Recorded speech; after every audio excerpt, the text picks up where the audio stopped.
Good morning, everybody. Well, actually, afternoon. What's going on? It's Ransom Fox here, your football insider and fantasy football insider.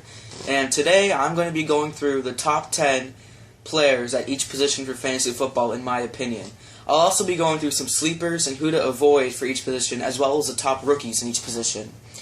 Last but not least, this is just going to be a quick video. If you have the first overall pick in your draft, it's going to be hard this year because there's a lot of good candidates. I'm going to go through and tell you who you should pick and what your strategy should be with the number 1 overall pick. Keep your heads up, guys, because when we come back, there's going to be a lot of information for you. First off today, we got QBs. As you know, there are plenty of good quarterbacks out there, but you still want to have a good quarterback. You should wait. There's no way you should take a quarterback in the first round, but you don't want someone special to pass you by. My number 1 quarterback is Aaron Rodgers. A lot of people say Andrew Luck should be the number 1 quarterback, but Rodgers, I think he's going to be healthy this year. He's got an arsenal of weapons. He doesn't have to throw all the time because he's lazy who can run the ball. And Rodgers is the reigning MVP. Why not take him? He should be the best quarterback. Number 2, Andrew Luck. A dual threat quarterback, kind of like Rodgers. He had 40 touchdown passes last year. I expect that to decline a little bit, but still a very good quarterback. Number 3, Russell Wilson. Wilson, as we all know, is a great runner. I mean, he does everything, run, pass, and now that he's Jimmy Graham, look for the Seahawks to pass more and for his fantasy stock to go up. Number 4, Ben Roethlisberger. The Steelers, I think, have the best offense in the league and the best triplets. Le'Veon Bell, who's going to be suspended, of course, Antonio Brown, and Roethlisberger. Roethlisberger's got a great arm, he's got great weapons, and he did great last year. He's underrated. I think he's the 4th best quarterback. The 5th best is Peyton Manning. Last time everyone counted Peyton Manning out, in 2012, his first year with the Broncos, he had an amazing year. And of course, 2013, he had the greatest year ever. Everyone's counting Peyton out this year, including Tom Brady with the email exchange. But I think Peyton Manning will still do good this year. Not as good as he usually does, but you have to be careful. Get a good backup if you draft him, because he is old and his arm is failing him. But don't count him out. Number 6, Cam the Man Newton. Superman! I love Cam Newton. He's one of my favorite players. And he's got Greg Olsen, Kelvin Benjamin, Devin Funchess, and Jonathan Stewart, who, if healthy, can be a very good weapon. The Panthers, Cam Newton, I think he's a really good quarterback. He can run, and he's their offense, basically. So, fantasy-wise, it's great. He's been injury-filled last couple years, but I think he's healthy now, so I would take him. Number 7, Drew Brees. Like Peyton Manning, everyone's counting him out. And also, the Saints traded away Jimmy Graham, his top target, for who they get, Max Unger. So they're more of a running team, but, Tony Romo did good last year, and they're a running team. Don't count Drew Brees out. He's still a quality starter. Number 8, speak of the devil, Romo. As you know, they lost to Marco Murray, but the Cowboys have a great offensive line. Romo's healthy, and he'll be protected. He's a solid quarterback starter. Number 9, Matt Ryan. We know what Matt Ryan is. He's a good quarterback with Julio Jones to throw it to. He's not a great quarterback like Rodgers or Luck, but he's a good quality starter, like a B guy. And last but not least, number 10, Eli Manning. Eli Manning did great last year at the second half of Ben McAdoo's West Coast offense. Now that he has a full year under his belt, he has all those weapons: Larry Donnell, Odell Beckham Jr., Victor Cruz, Ruben Randall, Shane Vereen. It's a lot of weapons he can throw to, so expect big things from him. Some sleepers at the quarterback position. Now, you may say this is being favored, but RG3. If RG3 is healthy and he runs, he's a great fantasy option. Obviously, he's injury prone, and no one's going to take him as a starter. He's going to be a waiver wire guy. But Jay Gruden said that the Redskins are going to apply the 2012 offense, which means read options, which helps him and Morris. Also, the offensive line is shored up, and he has plenty of weapons at receivers. If he can get his confidence, swagger, and mental game back, watch out, RG3 could be a good fantasy option. Also, Johnny Manziel, show me the money. I love Johnny Manziel, and I think, in college, he was amazing.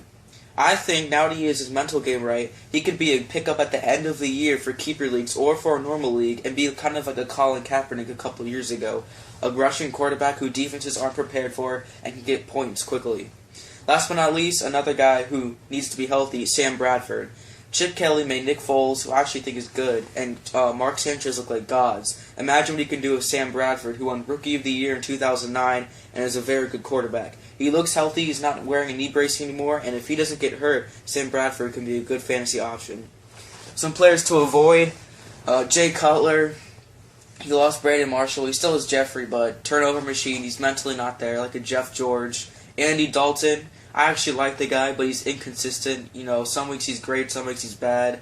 And Jameis Winston. All the hype surrounding him. I think he's going to be a good player, but not his rookie year. And the Buccaneers are just a bad team. Yes, he has 2 good receivers, but Mariota's look better.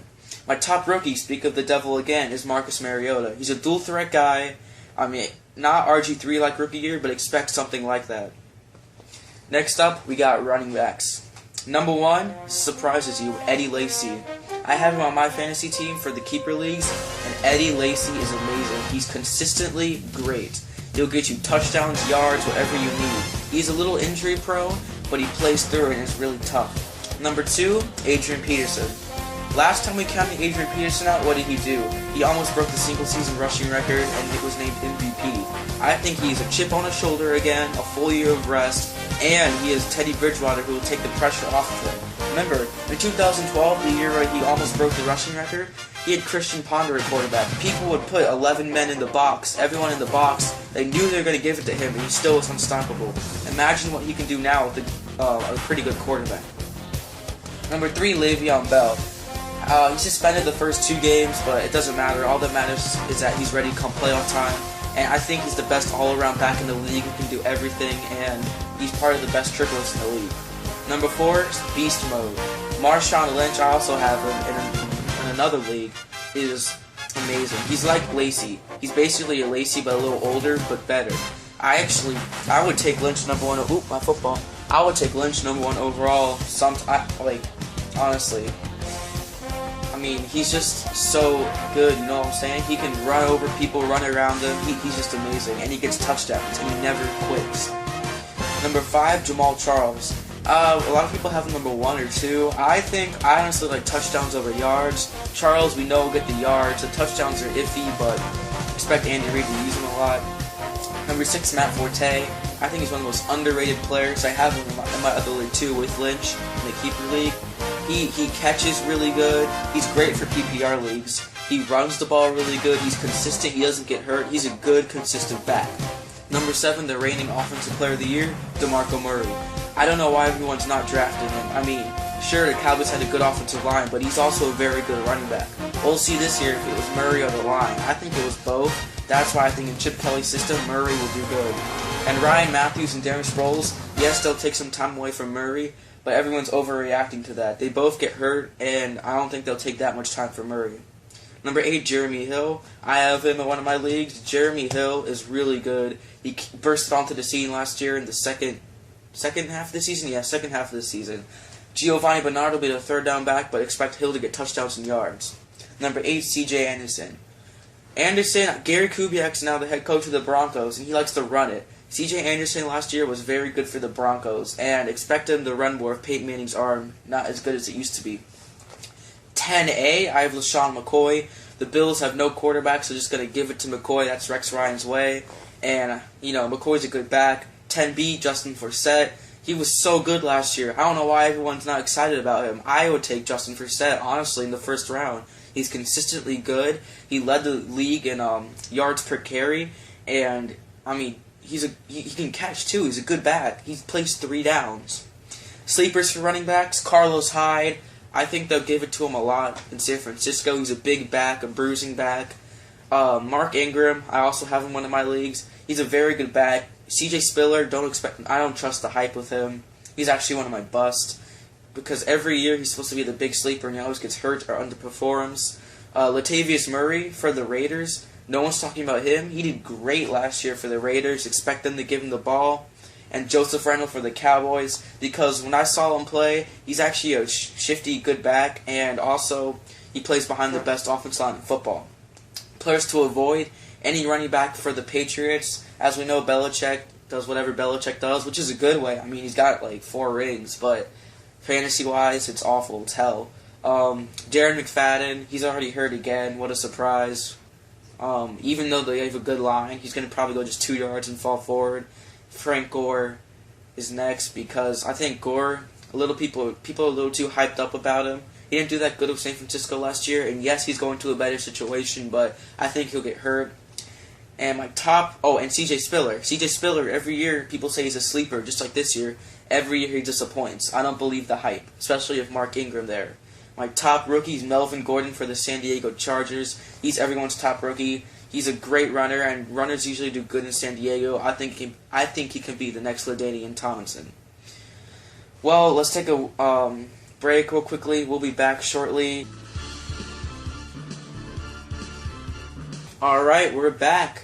First off, I just want to say, I'm so pumped tonight about the Redskins-Browns game. I actually cried during the Hall of Fame speeches because I love football and during the Hall of Fame game.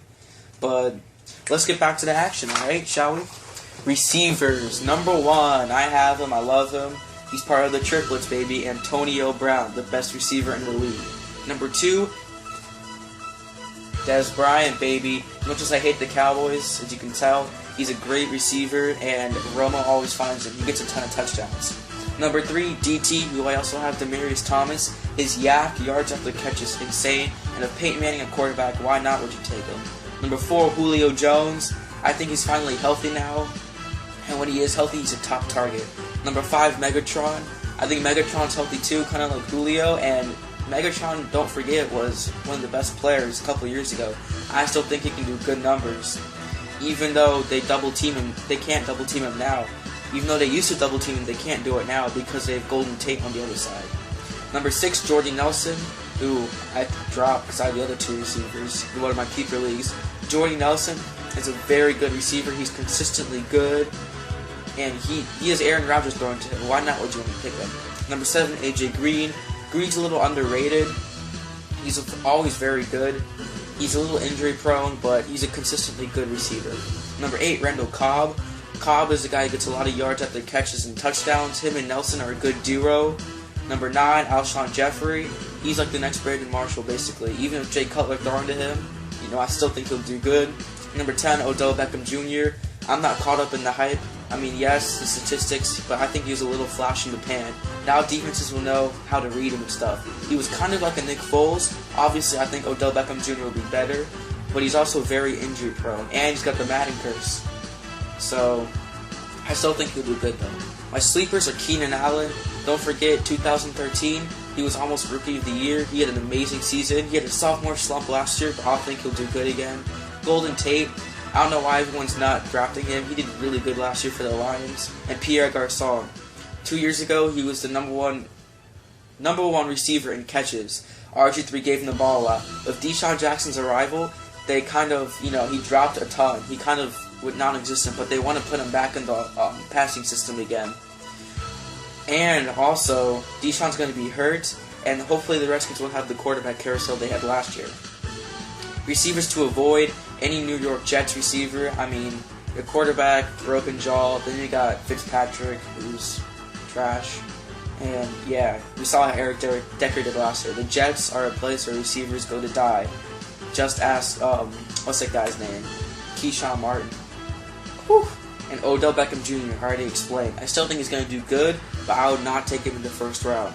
My top rookies is going to be surprising. It's not Amari Cooper. It's Nelson Aguilar because he has Chip Kelly's system and he has Sam Bradford or Sanchez or Tebow throwing to him. My tight ends. Number 1 is the Gronk Master. What else is to say? Some people pick him in the first round. I actually wouldn't. But if you have to play a tight end, I would pick him probably in the second round. Injury prone. I don't think he's injury prone anymore. Gronk's a beast. Gronk is Gronk. Number 2, I have to drop him because I have too many good players. Jimmy Graham, sometimes labeled soft, and I think his stats will drop since he's going to a run-heavy Seattle now, but they also want to utilize him more, so that'll be good. Number 3, Greg Olsen. I don't know why no one's talking about Greg Olsen. He was really good last year for the Panthers. They want to utilize him more this year. So I would pick Greg Olsen. I get him really late. I would wait and pick him in rounds because that's what I do, and he's a very solid tight end. Number 4 is Zach Ertz. Zach Ertz is playing for Chip Kelly's system and did good last year. If he can stay healthy, expect good things. Number 5, Travis Kelce. Kelsey's the darling of the tight ends this year, a huge sleeper. I don't believe in all the hype, but I still think he's going to be pretty good. Number 6, Jordan Cameron. Cameron went from Johnny Manziel to Josh McCown to Ryan Tannehill, and he still was good with the Cleveland Browns. He is injury prone, but I think he'll post good numbers for the Dolphins. Number 7, Martellus Bennett. The Bears trying to trade him, but I mean, Bennett's he's a good solid tight end. He's like if you have Bennett as your backup tight end, that's very good. If he's your starter, that's still pretty good. Number 8, Julius Thomas. Everyone's counting him out because he goes to Jacksonville. I mean, Bortles, if he can develop nicely, Thomas would be a pretty good starter. So, because he still has the skill and stuff. Number 9, Jason Witten. Witten doesn't get touchdowns anymore, but he still gets yards. And number 10, Antonio Gates. Sorry, I just had a call from my grandma. So yeah, Gates, even though he suspended the first 4 games, he went back to the old Antonio Gates last year. So expect the Chargers to use him. My sleepers, Niles Paul, who is now the starter for the Redskins, who did very good last year in Jordan Reed's absence. And Jordan Reed got hurt again, so I would not pick Jordan Reed. Jordan Cameron, I mentioned why. Gates, I mentioned why. And Julius Thomas, I mentioned why. Avoid Jason Witten because he's old and he's declining every year. My top rookie is Max Williams for the Ravens. He's probably the only rookie tight end I'll get any time, so yeah. Also avoid Eric Ebron and avoid Jordan Reed. So, take another break. I need to call my grandma back. So, we'll see you. I'll be talking about defenses, kickers, and the first overall pick, what to do with it next on Ransom's Fantasy Show. Good. Alright guys, I'm back. Here we got our kickers. No one gives a crap about kickers, so I just had 6 kickers. Number 1, Stephen Gostkowski. Number 2, Justin Tucker. Number 3, Stephen Hauschka.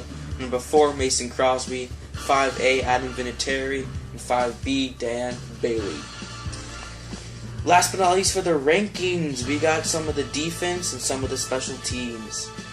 First, Seattle Seahawks, Legion of Boom, Bobby Wagner. Do I need to say more? Number 2, the St. Louis Rams. Their defensive line is stacked. Their secondary is very good. And their linebackers are stacked. And good defense. Number 3, the Bills. Rex Ryan brings a ton of enthusiasm to an already great defense. Number 4, my defense, the Cardinals. I like him because they have a good secondary. Even though they lost Antonio Cromartie, it's still a good secondary. And they have good linebackers and good defensive linemen. Number 5, the Panthers. A good D-line and Luke Kuechly and Thomas Davis headline a great front 7.